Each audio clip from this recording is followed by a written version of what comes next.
ఈ ఖరీఫ్ సీజన్ లో రైతులకి BG3 రౌండ్ పత్తి విత్తనాలను గుజరాత్ నుండి తీసుకొస్తున్న చిరు వ్యాపారస్తులు సరఫరా చేస్తున్న దృశ్యాలు కోకల్లో కనిపిస్తుంది. ఈ BG3 విత్తనాలను సరఫరా చేస్తున్న వారిపైన వ్యవసాయ శాఖ వారు నిమ్మకు నీరెత్తినట్టు వివరిస్తున్నారు. దృశ్యాలు కనిపించినా వారిపైన ఎలాంటి చర్యలు తీసుకోకుండా రాష్ట్ర ప్రభుత్వం నిద్రపోతుందని రైతు స్వరాజ్య వేదిక జిల్లా అధ్యక్షులు సంగేపు బుర్రన్న ఒక ప్రకటనలో తెలియజేయడం జరిగింది. ఉమ్మడి ఆదిలాబాద్ జిల్లాలో గుజరాత్ నుండి తీసుకొచ్చిన BG3 విత్తనాలను రైతులను ఆసరాగా తీసుకుని రైతులకు ఈ విత్తనాలను అంటగట్టడంతో మరీ ముఖ్యంగా ఏజెన్సీ గ్రామాల్లో BG3 పత్తి విత్తనాలు రైతులకు ఎటువంటి బిల్లులు ఇవ్వకుండా అమ్ముతున్నారని అన్నారు. రైతులు ఈ విత్తనాలను తీసుకుని నష్టపోయే పరిస్థితి ఉంది. దీనిపైన జిల్లా వ్యవసాయ శాఖ అధికారులు మరియు విజిలెన్స్ టాస్క్ ఫోర్స్ అధికారులు కలిసి నకిలీ BG3 విత్తనాలు అమ్ముకునే వారిపైన దృష్టి సారించాలని అవసరం ఉంది. నకిలీ BG3 విత్తనాలను అమ్మిన డీలర్ల పైన కఠిన చర్యలు తీసుకుని వారి ఏజెన్సీని రద్దు చేసి PD యాక్ట్ కింద కేసు నమోదు చేయాలి. రైతులు తీసుకునే విత్తనాలు నాణ్యమైనవి, భరోసా ఉండే విధంగా చర్యలు తీసుకోవాల్సిన అవసరం ఉందని ఆయన ఒక ప్రకటనలో తెలియపరచడం జరిగింది. ఇవాళ చూస్తుంటే అంటే జిల్లా పరిధిలో ఉన్నటువంటి అధికారులు గాను,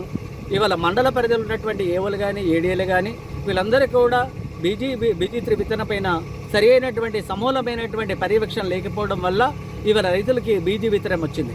అదేవిధంగా ఆ పాగడి మీద చూసినట్టయితే MRP రేటు లేదు, మన ప్లాట్ నంబర్ లేదు, అదేవిధంగా మ్యానుఫ్యాక్చరింగ్ డేట్ కూడా లేకపోవడం వల్ల రైతులకి నష్టపరిచేటటువంటి పరిస్థితి దాపురించింది. కాబట్టి దీనిపైన ఇవాళ విత్తనం తీసుకొచ్చినటువంటి వ్యక్తుల చేత కావచ్చు, అగ్రికల్చర్ ఏడీఏ కానీ ఏవో చేతులు కావచ్చు, వీళ్ళందరికీ కూడా వీళ్ళ మధ్యలో ఉన్నటువంటి లోపభూష్టత ఏముందో మనకు అర్థం కావట్లేదు. కానీ ఎక్కడ చూసినా రైతును నష్టపరిచే విధంగానే చేస్తున్నటువంటి వ్యవసాయ శాఖ ఉంది, విత్తన డీలర్లు ఉన్నాయి. కాబట్టి దీనిపైన సమగ్రమైనటువంటి విచారణ చేసి దోషులైనటువంటి వారిని దోషులుగా పట్టించి వాళ్ళని చట్టసభలోకి చట్టానికి అనుగుణంగా BD యాక్ట్ కేసు నమోదు చేసి ఇంతకు ముందు కూడా గత 2 సంవత్సరాల క్రితం రైతు ఉద్యమాలు చేసినప్పుడు ఇక్కడ ఇచ్చోర కేంద్రంగా విత్తనాలు తయారు చేసినటువంటి కంపెనీ యాజమాన్యం కూడా పట్టుబడినా వారిపైన ఇప్పటి వరకు కూడా PD యాక్ట్ కేసు నమోదు కాలేదు.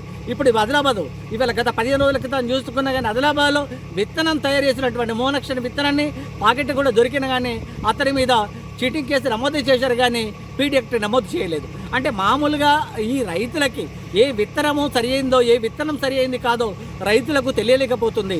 ఈ రైతాంగం అంతా కూడా వ్యవసాయ శాఖ వాళ్ళు పర్యవేక్షణ చేసిన తర్వాతనే రైతులకు ఇచ్చే విధంగా ప్రయత్నం చేయాలి. కానీ ఇవాళ ఉన్నటువంటి విత్తన డీలర్తో కావచ్చు, లేదా ప్రైవేటు విత్తనం తయారు చేసినటువంటి కంపెనీ యాజమాన్యంతో కావచ్చు, లేదా వ్యవసాయ శాఖ వీళ్ళందరూ కూడా బుక్కుమడిగా కూడా వీళ్ళ దగ్గర ఒప్పందం అనేది మనకు కనిపిస్తూ ఉంది.